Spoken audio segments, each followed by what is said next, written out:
Hi, today we're talking about entrepreneurship in retirement, that second act. So here we go.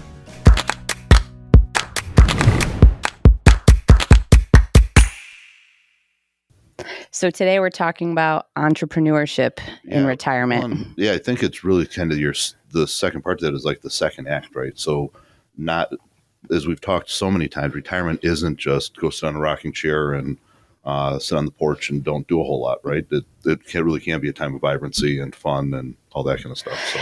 And we've also talked about entrepreneurship in retirement in past episodes, but this is kind of some real life examples of clients or people that we know and how did they do it? What did they do? Where did they come from and where did they go? Yeah, absolutely. Yeah, good call out. Because I think that it looks like a lot of things to a lot of different people. I don't know with you and Alex how you guys think about, okay, what do we want to retire from or to, and that's the question, right? A lot of times people get to that age where they're like, all right, I feel like it's time for me to stop doing what I'm doing, but am I retiring from something or am I retiring to something? Yep. And how does that unfold? And as we talk a lot about in previous episodes too, about how do I spend time with the grandkids and how do I find purpose? Part of that purpose could be, professional act two, if you will. So, and as you were saying that, I was kind of thinking like, my career's kind of put on hold now that we're raising kids. So maybe when Alex retires or when we get to that retirement stage, maybe that's my second act. Yeah. Oh, for sure. And I go back to something. I wouldn't say that your career is on hold, right? You've shifted, I guess. Yeah, you've got act two kind of in process. You may end up with act three. Act three, yeah. And I think that happens a lot in people's professional lives. You see people change jobs quite a bit throughout their career. Lately, it seems like, it used to be, I went to work at a one and done for 30 years and I collected a salary while I was there and then I collected a pension when I was all done. And that's just not the case anymore. And people change jobs a lot, but I don't see them changing careers a lot. And I think sometimes that's part of the, how do I get out of the fishbowl mindset that people need to kind of break in order to see what really is it that I want to do in that second act. It's just so I feel like it's maybe liberating in retirement that you can kind of play around and try different things. When you're in your first act, you feel like, okay, this is a surefire thing. I have a job. I don't want to ruffle the waters too much, ruffle the feathers too much and try something that I'm not sure of, but that maybe I do enjoy. Well, and that even goes, I think about people on I'm going to say this, it has a different definition, I think, than what I'm thinking. I think of people on a spectrum, right? Not on the spectrum, but on a spectrum of people. And some people are very entrepreneurial, very risk-taking, very self-reliant. And other people are just very comfortable being in that job that I've had that I know I get the paycheck from. And I think about even for myself, I'm that entrepreneurial side of the scale. Always have been. I don't see I could never, that is death for me to go work for somebody in my mind. But even for me, I'm stuck in I would never stop doing what I'm doing now because I've got a family and I've got you go down that list. And so, to your point, it can be somewhat liberating, but you have to maybe get out of that fishbowl of how you've defined yourself, all these years in order to really find what does that second act look like. So do you have some people in mind of who have done this and what that looks like? Yeah, for sure. And really most of the time, what happens is it revolves around the passion that they have. When you think about your working career, you do things and you enjoy doing it, but you have a lot of outside passions. So we have one client of ours who, when he retired, he became a tour guide for trips all over the place. Oh, cool. So he had always wanted to get into kind of like he enjoyed travel. He enjoyed doing some of that stuff and just wanted to get into what would it be like to be in the hospitality industry, but really be a tour operator. And so for him, what he does now is he organizes trips for people to go cool places. And that's awesome. What a good second act, because then that kind of gets you to travel too with people. And you can be social, you can and I thought about, even for myself, that sounds really cool to me because there's part of the whole plan the trip that's a lot of fun and a lot of enjoyment, and then to be able to do that at your own pace and with other people, I think is really kind of cool. But he was a corporate middle management executive type during his entire career. And then once the second act came, he was like, you know what? I really love traveling. Cool. I really enjoy that. So he works for a company, or does he? He actually just had the way it started was he had some friends from church that wanted to go to Germany. And so then he just organized that trip, and then it just kind of ballooned, and now he does. And he's at his pace, right? So it's not like he's out there trying to run the business, but and I don't know that he's making tons of money doing it, but he gets a lot of free vacations because as the organizer, he gets to go along. So cool. That's a good one. That's cool. Yeah. So was it that he retired and then a few months or years in, he realized he would like to do something, or was this kind of always his plan? No, it was not his plan. It was something that he just kind of fell into. We do have clients though in a similar capacity that it was their plan. And when I say similar, I just mean that it had to do with travel. So they were always big into RVing. And so when they retired, what they found is there are a lot of campgrounds that have programs where they need somebody to be, I don't know, the landlord of the campground, if you will, where they have projects that need to be maintained. They need people that are checking people in and out and all that kind of stuff. And so there are programs out there where you can sign up for a month and you drive your RV out, you park in the campground, you get to stay there for free. And then you have some tasks that you do as part of that. Oh, okay.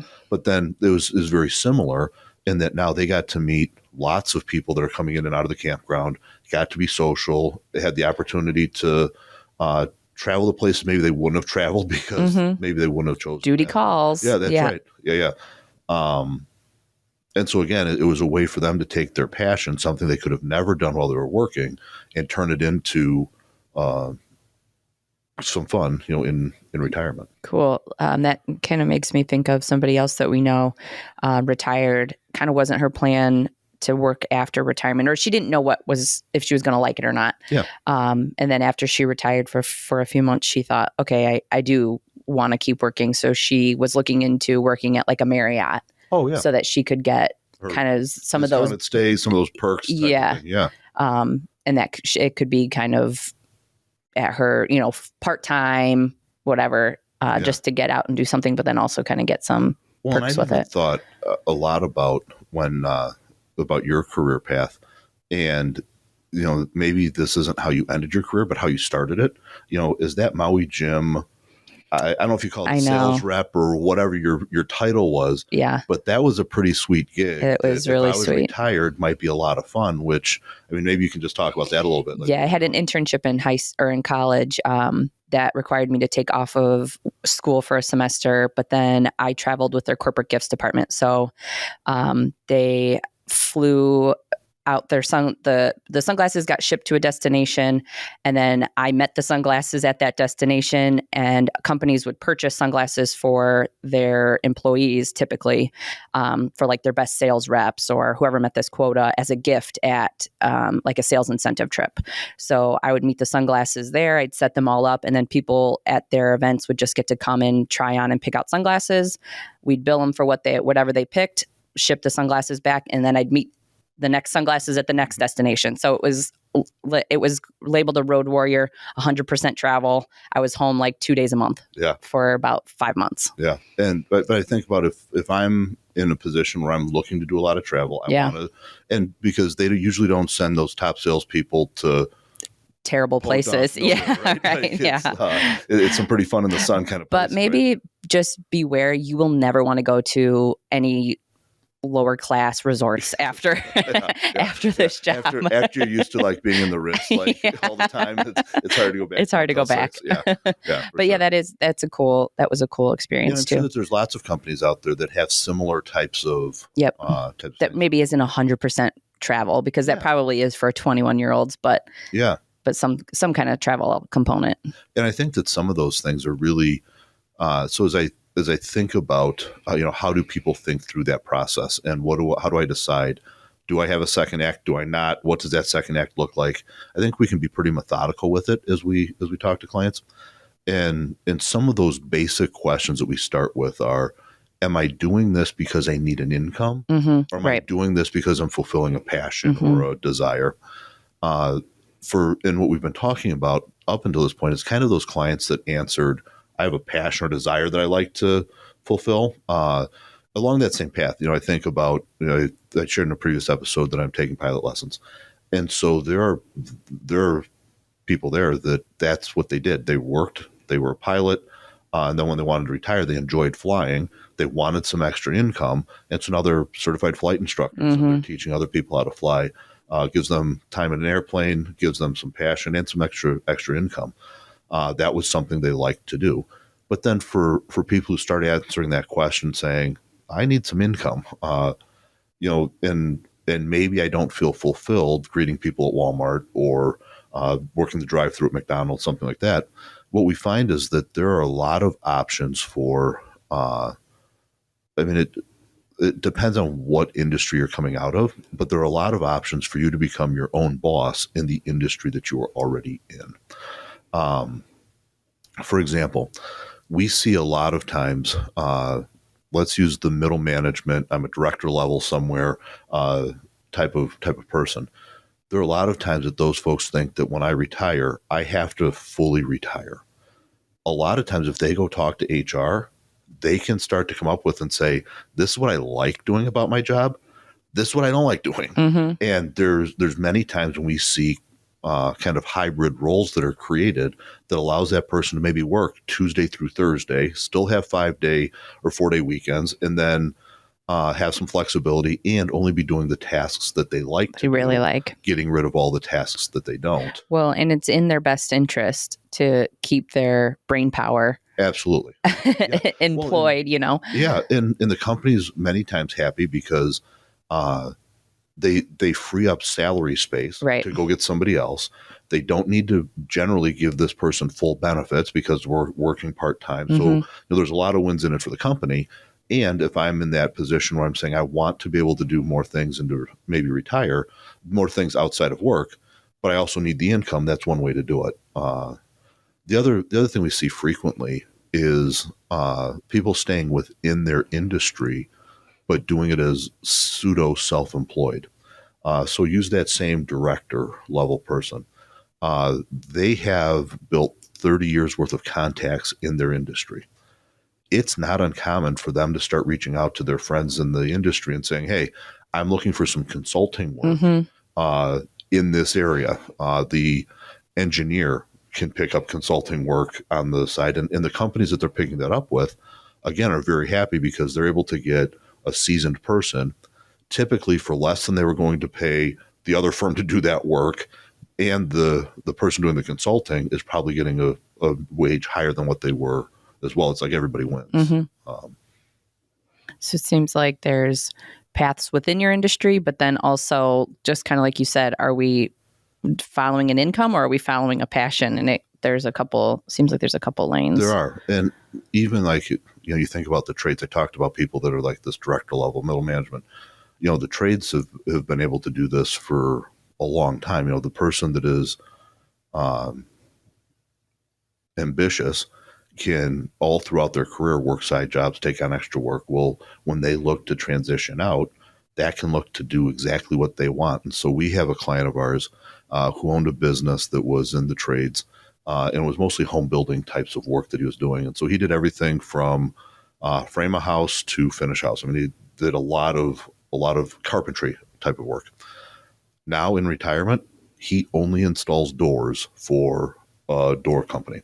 Okay. And so people come into like your Lowe's or Home Depot or that kind of stuff, and they pick out a new patio door, new front door. He's the one they hire to go install it. Okay. And so he's like, yeah, I'm on the job one day. I choose the day that I want to go install it. That's if I awesome. see it's going to rain, I'm not going to go in the rain. I have a flat rate that they bill at. So like they charge for 8 hours worth of work. He's like, most of the time it takes me 4 hours to get the job done. So my pay is really good. It's not backbreaking work, that's along those same lines. I think we've heard, I can't remember who it was, but I think that he was in the trades also. And he is now like an Ace Hardware handyman. Yep. Cause Ace, now you can, Ace is the place. You can hire them to come do those types of things. And I think that that's kind of the path he chose. 100%.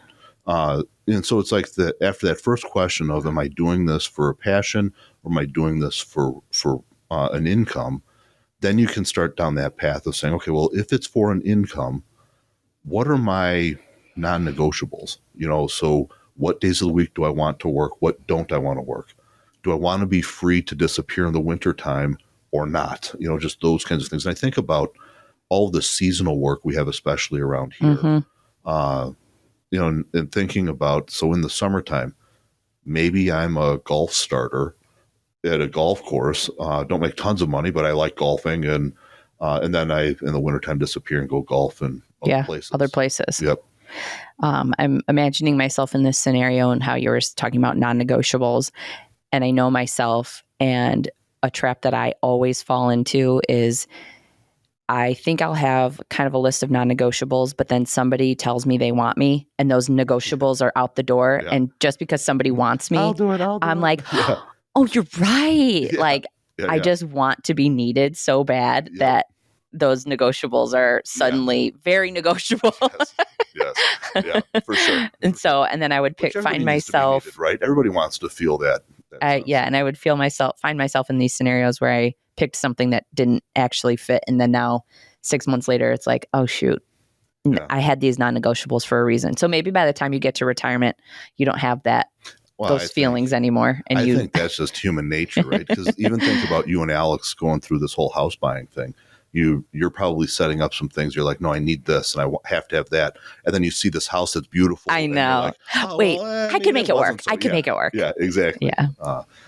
And so I think that as you go down that path and start thinking about what is my second act, I think there's also a path for those people who want to have the experience of being a business owner, where they can choose, like we had on previously, we had Jason Markowitz, talking about franchising and what does that look like. There are paths for people who don't have a lot of business experience. And when I say business experience, it's different being in a corporate business than it is running your own business. Way different. And so there are paths for people to do that. The one hesitation I always tell people, the one warning I give them is, being your own boss is a great thing, but it usually means that Sarah's grandpa told me when I was getting into business, which as you know, he was extremely business oriented and it was really successful. But he told me, being in business for yourself is really good because you only get to work half days. He's like, but you have to do them 7 days a week. It's like half days, but you do it 7 days a week. And you have to remember half a day is 12 hours. So, yeah, right. And so sometimes it can feel that way. And so it doesn't feel like retirement. But if it's something you're enjoying, if it's a new experience, then it might be well worth it for you to do that. And maybe if you're feeling like you don't want to work, maybe just check in with your spouse to see if they want you to work.